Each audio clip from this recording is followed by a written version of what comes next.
Usted estaba muy molesta por esas críticas de José María Aznar. Yo creo que fue la más contundente a la hora de responder al expresidente del Gobierno. Bueno, yo es que solo tengo la mala costumbre de responder cuando me preguntan los periodistas y digo lo que pienso normalmente. Pues entonces, agradece, eso es poco no, pero habitual en yo política. es que ya soy muy mayor para cambiar de forma de ser y además creo que las cosas se pueden hablar y se pueden explicar. Y yo lo que dije es que a mí me parece que justo el día que se reúne el órgano máximo de dirección del Partido Popular, que es el Comité Ejecutivo Nacional, al cual el señor Aznar pertenece, porque es el presidente de honor y además es una persona de verdad que tiene un grandísimo predicamento dentro del partido. ¿Tienes tendencia? Sí, ha sido y es presidente de nuestro partido, ahora de honor, presidente del Gobierno, y es una persona además que muchas de las cosas que dice, muchos compartimos en parte, en este caso. Pero a mí no me pareció bien que utilizara efectivamente un comunicado, porque creo que lo que tenía que haber hecho es haber ido al Comité Ejecutivo Nacional y haber dicho allí pues todo que eso usted y mucho más. Comparte parte del fondo, parte de la crítica, pero no la forma. Yo lo que comparto, o sea, evidentemente en ese comunicado hay muchas cosas y yo hay algunas cosas que evidentemente comparto, otras no las comparto en absoluto, como por ejemplo en el análisis que hace el presidente Aznar dice pues que porque no se sabe bien a quién se dirige, que se ha fortalecido la izquierda. Sí, que está menos desunida la izquierda. Está, exacto, menos desunida la izquierda que la derecha, ¿no? Bueno, pero no solamente habla de desunión, habla de incluso de una mejor situación. Y yo, claro, analizando los resultados, desde luego nosotros hemos sacado un resultado malo porque hemos bajado 8 escaños. Esto es indudable, pero nuestra bajada de 8 escaños se ha producido respecto a un resultado que había sido el mejor de toda la historia de Cataluña, del Partido Popular. Y, sin embargo, ese mismo análisis sobre los datos del Partido Socialista, ellos bajan 3. Ellos estaban bajan en 20 3 o 4, y ahora no recuerdo ahora mismo.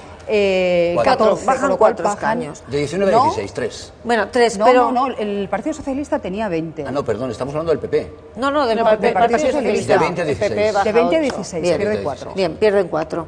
Pero lo hacen, a diferencia de lo que nos ocurre a nosotros, sobre el peor de sus resultados. Es decir, que es que ellos ya habían... Nosotros, digamos, partíamos de lo más alto y el número de 8... Ya, pero eso es una excusa. No, pero no es excusa porque a mí lo que bajen los demás me da igual. Es un argumento que yo utilizo para mostrar mi discrepancia con parte, porque lo que se dice en ese comunicado es poco menos que a todos les ha ido bien, a la izquierda le ha ido bien, al Partido Popular le ha ido muy mal. Sí, bueno, nos ha ido mal, evidentemente. Señor Cifuentes, ¿usted cree que debería haber ido al comité ejecutivo? Yo creo que debería de haber ido... Y haber pedido allí una reflexión no seria. No solamente eso por supuesto, pero creo que además en la vida hay que ser constructivo y creo que lo que verdaderamente, el mérito que tiene, y yo además lo quiero destacar de todos mis compañeros, es que lo importante es estar en Cataluña haciendo campaña electoral. ¿Está diciendo que está siendo destructivo con este tipo de comunicados? A mí en negativo no me gusta hablar. Yo creo que todos nosotros, dentro del Partido Popular, tenemos que hacer las críticas constructivas siempre y tenemos que construir y tenemos que aportar. Usted pide que Aznar hiciera campaña en Cataluña, pero es que... No, todos. Tengo entendido que nadie le llamó a hacer campaña, es decir, que tampoco le querían haciendo campaña o yendo a los mítines. Yo esto no me lo creo, es decir, a José María Aznar pregúntele a él, estoy siempre... convencida de que nadie le ha llamado. Bueno, a mí no me llamó tampoco nadie, y yo pedí y me ofrecí y fui y estuve... ¿Usted se ofreció sin que se lo pidiera? Yo me ofrecí y llamé y me cansé de hablar con unos y con otros para encajarlo. Es más, el último día que yo fui, pues porque estaba también el presidente Rajoy, y me fui a un pueblo de Lérida a hacer campaña, que lo hice encantada porque... Se lo digo porque Aznar durante esta campaña catalana era el espantajo. Bueno, yo creo... Se utilizaba como, en fin, ojito que vuelve Aznar. Entonces, yo no sé hasta qué punto convenía sacarlo a pasear. No, yo eso no lo creo, porque creo, lo digo de verdad, que Aznar es una persona importantísima, es un valor, y además nosotros podemos sacar pecho de la gestión y de muchas cosas que hizo el presidente Aznar. Pero a mí lo que no me parece bien es criticar a posteriori y además hacerlo en forma de un comunicado. ¿Y por qué cree que lo hace? Pues no lo sé, eso se lo tiene que preguntar a él. Yo no puedo saberlo por qué lo hace, supongo que le parecerá correcto. Bueno, pues si le parece... Bueno, Antonio, ¿le querías hacer una pregunta sobre esto? Es que me voy a los datos de paro. Sobre el tema que estamos hablando hay una cosa que me parece muy importante y la habéis mencionado solamente de pasada. Es lo más grave de todo el comunicado, donde dice que el separatismo ha salido fortalecido. ¿Y cómo demuestro yo que eso es lo más grave? Lo hemos comentado de entrada. Es que el diario Gara, el muy nacionalista diario Gara, ha tenido la desfachatez de utilizar esas palabras de Aznar para decir, ven ustedes cómo vamos por el buen camino, ven ustedes cómo hasta los nacionalistas... Aznar lo reconoce. Hasta el señor Aznar ha reconocido que se ha fortalecido. Eso es muy fuerte, de verdad. Y además no es cierto, porque solamente hay que ver las cifras. Si algo tenemos claro de esto es que, bueno, lo reconocen incluso los de la CUP, que no ha sido un plebiscito y que en todo caso casi el 52% de los catalanes lo que han dicho de verdad es que querían optar por fuerzas que no defienden el independentismo, que están a favor de que Cataluña siga dentro de España y dentro de Europa. Pero no sé yo quién defienda a José María Aznar, que últimamente me toca hacerlo mucho en este programa, pero de alguna manera lo que está diciendo es, ojito, ojito, no os penséis que el soflé catalán se ha hundido, porque el riesgo está ahí y se va a fortalecer si no hacemos nada. A mí me parece que es una reflexión interesante y además, oye, adecuada.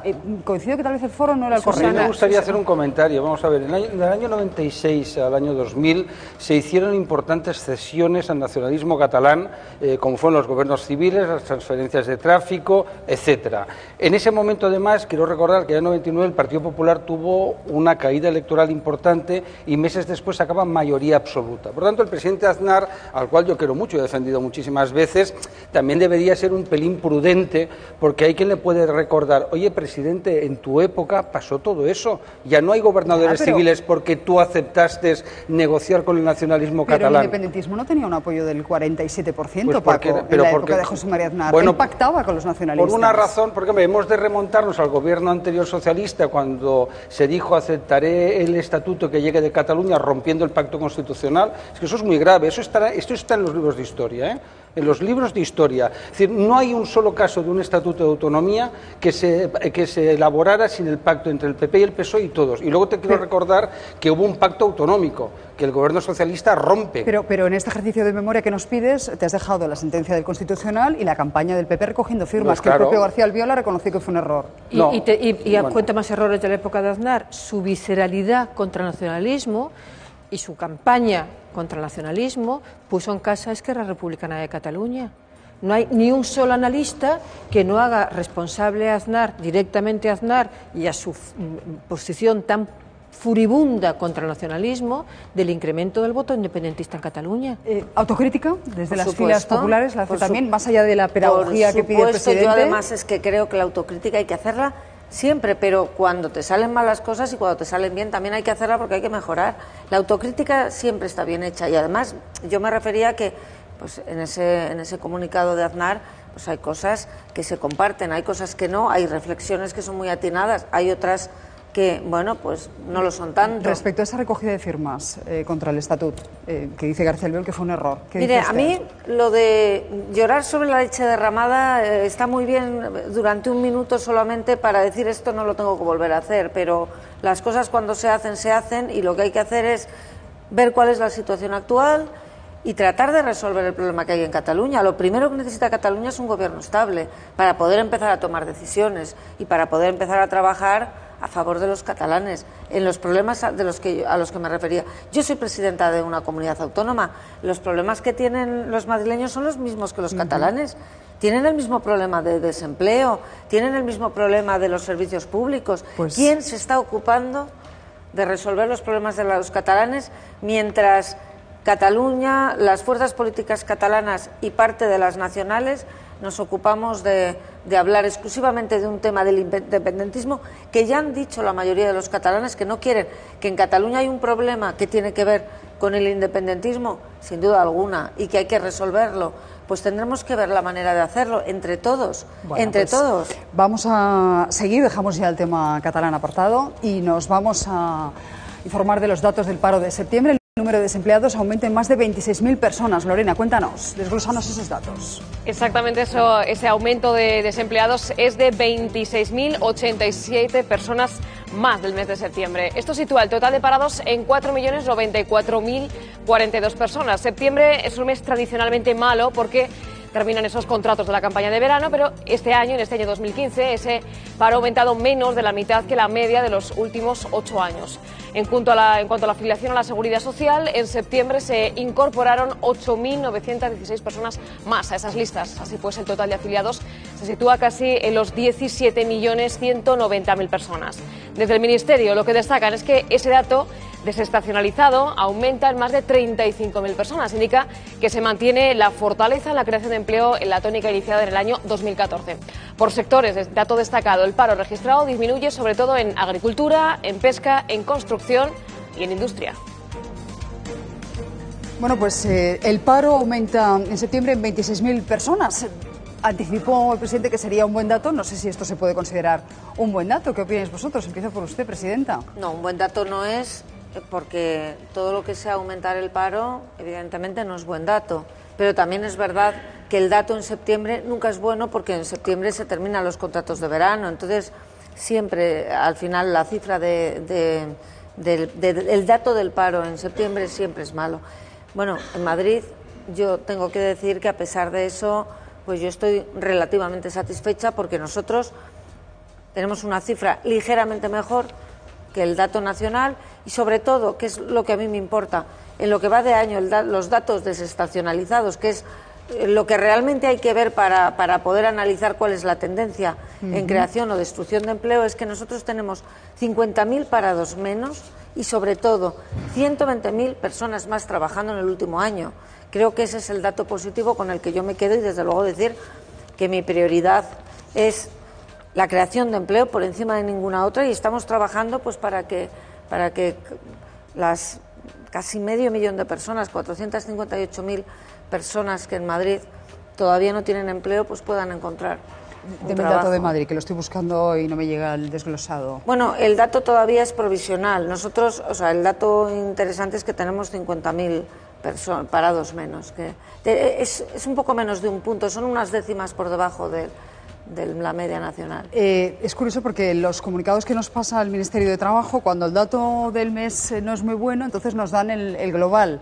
El paro aumenta en septiembre en 26.000 personas, pero el titular es que el paro ha bajado en el último año en 353.000 personas. Pero porque se da el dato desestacionalizado normalmente en los meses que son tradicionalmente agosto, que también suele ser malo, y sobre todo septiembre, que es el peor porque terminan los contratos de verano. Y lo que pasa es que si de verdad esto responde a esa constante estacional, en el sentido de que septiembre siempre es malo, tiene un pase. Lo malo es que el síntoma del aumento del paro en el mes de septiembre responda a esas malas perspectivas que tiene la economía, sobre todo en materia de crecimiento, que ha tenido la economía en materia de crecimiento, porque ha disminuido en el último trimestre, en el tercer trimestre. Lo malo es que que el dato del paro tenga que ver con esa desaceleración que ha habido en el crecimiento internacional y también en el nacional, porque ha habido un crecimiento en el último trimestre bastante más pequeño de lo esperado. Pero en cambio, hace unos minutos espero que no sea ese nos decía síntoma. Paco que se esperan buenos datos en noviembre y diciembre, y la EPA anticipa al gobierno que va a ser bueno. Vale, está hablando ahora de crecimiento y está tratando de decir que espero que no se corresponda con los malos datos de crecimiento. A ver, ¿cuál es la tendencia, vamos a Paco? cerrar el crecimiento por encima del 2%. Claro, si hay una catástrofe en China, si cae un meteorito en medio del Mediterráneo, si pasa no se sabe qué, pero en la tendencia normal, con el tema del petróleo, la crisis china, etcétera, dice que vamos a estar por encima del 2%. La economía española en estos momentos es más competitiva que ninguna europea, es que ni la alemana. Oye, no lo digo en plan patriota ni exagerado, el nivel de exportaciones, porque aquí se utilizan muchos tópicos. Mi amigo José Carlos Díez siempre dice, cuando dije yo aquí del efecto furgoneta, pues es verdad, se venden más furgonetas, es decir, hay más gente. Otra cosa, que el problema que tiene España, que es muy grave, es la economía sumergida, es decir, somos una economía anómala que tiene el 25% de la economía sumergida. Los polígonos de Madrid, aquí está la presidenta de la comunidad, yo tengo mi biblioteca como es público en un polígono de Madrid, es un escándalo, es decir, ahí no declara ni Dios nada, es decir, ves las puertas medio abiertas, la gente en negro. Bueno, pues es una realidad que permite que España no se haya reventado socialmente. Hay un dato que acepta la Unión Europea, el gobierno europeo, que España es en este momento el país de Europa, de la Unión Europea, con mayor creación de empleo, con mayor índice de creación de empleo. Bueno, pues esperamos que la tendencia del último trimestre sea buena. Claro, es decir, el que empezaba desde más abajo, es de acuerdo, un niño, crece más que un adulto. Pero sí, el que crea haya más empleo. Hay un problema grave de España, que es lo que pase el día 20. Es decir, la única preocupación nunca ha sido Cataluña en contra de lo que la gente cree. Eso estaba descontado, como se dice en bolsa. El tema grave es si el día 21 emerge un gobierno estable. Me es igual que sea del PP o del PSOE, pero que haya digo, para que antes de que parezca que soy parcial, no, que haya estabilidad. Pues eso vamos a hablar de importante. eso, Paco, porque el presidente del Gobierno ayer hizo un anuncio importante. El Gobierno va a aprobar hoy en Consejo de Ministros un decreto contra la doble comisión de los cajeros y luego le preguntaron por Ciudadanos. Enseguida vamos con ello. La única comisión se la paga un banco a otro y luego el banco se entiende con el cliente. Pero desde luego dos comisiones por sacar dinero con una tarjeta de un banco, eso se acaba mañana, mejor dicho, pasado, porque mañana se aprueba y el sábado por la mañana se publica el Real Decreto en el Boletín Oficial del Estado. Bueno, pues titular importante de esta entrevista. Y ahora le pregunta a Gloria Lomana sobre Ciudadanos, sus socios necesarios en el Gobierno de Madrid. Esta es la respuesta. Yo creo que coincidimos en los temas más importantes, ¿no? Coincidimos en la unidad de la nación, en la soberanía nacional, en la igualdad de los españoles, la protección de los derechos fundamentales. Yo creo que en todos esos temas coincidimos. Bueno, ahora en Cataluña es muy difícil hacer una alternativa de gobierno a estas fuerzas políticas que planteaban cosas absolutamente distintas a los demás, pero creo que es bueno que sepamos todos que en los grandes temas esenciales, y este lo es, vamos a ir todos juntos. Bueno, dicen que en los grandes temas están ustedes de acuerdo, de hecho le han apoyado para la investidura, pero a la hora de votar, a usted Ciudadanos lo ha dejado tirada en 8 ocasiones, ¿no? Bueno, parece que esto ya está cambiando. Parece que ayer, ¿sí? Ayer en el pleno de la Asamblea de Madrid, que tuvimos pleno hasta muy tarde, pues la verdad es que fue sorprendente porque prácticamente todas las propuestas se sacaron adelante y algunas de ellas por la unanimidad de todos los grupos, incluso Podemos y Partido Socialista. Bueno, yo creo que el diálogo es bueno. Yo no me he quejado nunca, porque luego sí hice unas declaraciones que tuvieron una repercusión tremenda y vi que salió Albert Rivera diciendo algo así como: si no le gustan estos socios, que se busque otros. Pero ¿qué socios me voy a buscar? Si lo único que puedo es, con Podemos no voy a pactar, evidentemente, y con el Partido Socialista tampoco. Pues lo que pasa es que, bueno, pues los socios a veces, o los... como esto es como un matrimonio, pues a veces... le ponen los cuernos a uno. Bueno, sí, efectivamente, a veces eso ocurre también, pero sobre todo es que yo también podré dar mi opinión sobre las cosas que veo que me gustan menos. En este caso, el comentario que yo hice no tiene que ver con la relación con ellos, que es buena y bastante fluida, sino que llegamos a un punto en el que parecía que era un poco contradictorio, que si estaban apoyando para que gobernáramos el Partido Popular, sin embargo, a la hora de las votaciones era un bloque monocorde, PSOE, Podemos, Ciudadanos. Ahora bueno, parece dice que ha esto ya... cambiado, no sé si después de ese toque de atención, no sé, yo creo que todos también tenemos que poner en un desayuno informativo. Bueno, yo creo que todos tenemos que poner también de nuestra parte. Para el diálogo siempre es cosa de